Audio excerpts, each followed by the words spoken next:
We thought the miracle had happened. He was walking, and it did happen. He was a miracle that he was walking. But we still knew that we were in recovery. He was still missing school. We were gaining progress. But like most storms, they don't end like you think, and ours didn't. The world was celebrating. Zach was walking. He looked normal. And though he was still going through symptoms that a lot of people didn't see, I knew. So this just isn't an update. This is the raw truth that once one battle ends, it doesn't mean that the war is over. If you're new here, I left off a 2024 story when my son got diagnosed with FND in April of 2024, and he didn't walk on his own for 4.5 months. And I knew that it all didn't add up. It still wasn't all adding up, but this is our 2025 update.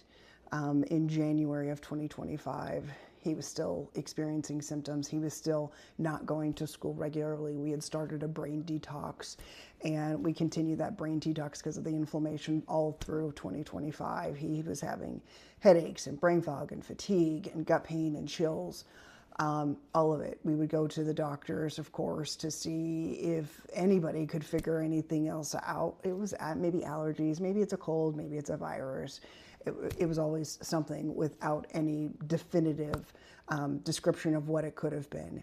In February, we're going to call that a win month because Zachary went to school for the first time through all of this, 5 days in school in a row. We had homeward bound through the FND Diagnosis, and he was still doing work, but we hadn't been to school the entire time for 5 days in a row. And he had started walking in August. So we're talking February that he still hadn't been to school for 5 days. So I knew we weren't currently out of the storm. March was a different story. He woke up with bad head pain, and then he said, "Mom, I can't lift my arms." So it's not his legs, it's his arms. Talk about wanting to do a 360 going, we can't be back here. This can't be happening. But it was real.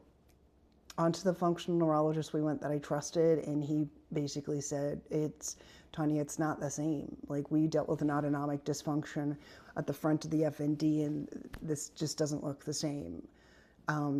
So we were left with no answers again, which obviously hits you in the gut. We tried all the things. We did pulse magnetic therapy. We did exercises. We did red light therapy. We were trying to grab. After a couple of weeks, the arms kind of dissipated, and that went away. But doctor fatigue is real because now we're going back to retesting. We went to a new functional doctor to see if anyone could look at it differently and find something else on what might have been, I don't even know if missed is the right word, but since we were still dealing with it, and then we had this new neurological episode with his arms, I still wanted answers. Then April rolls around, and it had been a year. April 18th was the day that he woke up saying that his legs felt weird and he couldn't walk on his own from that point forward. That morning, the 18th, he woke up with chest pain. Now, I had anxiety leading up to it because, of course, what if? You think all the things. Your head can go down any rabbit hole imaginable. But I had been doing a lot of reading and research through all of this. And the mind, body, right? Was it reconnecting? Was it remembering? I'll never know. But that day was extremely heavy. Leading through May, we got more blood work back and retesting, and all of his Lyme markers went up. So I didn't feel pressure, so to speak. When we heard it, it was almost kind of like a relief because now there's a direction that we can go in. And we tackled Lyme straight ahead with the SOT treatment. And within days of that treatment, Zachary felt better. He slept for the first 3 days, I think, for the most part. And then he just said he felt different. He felt better.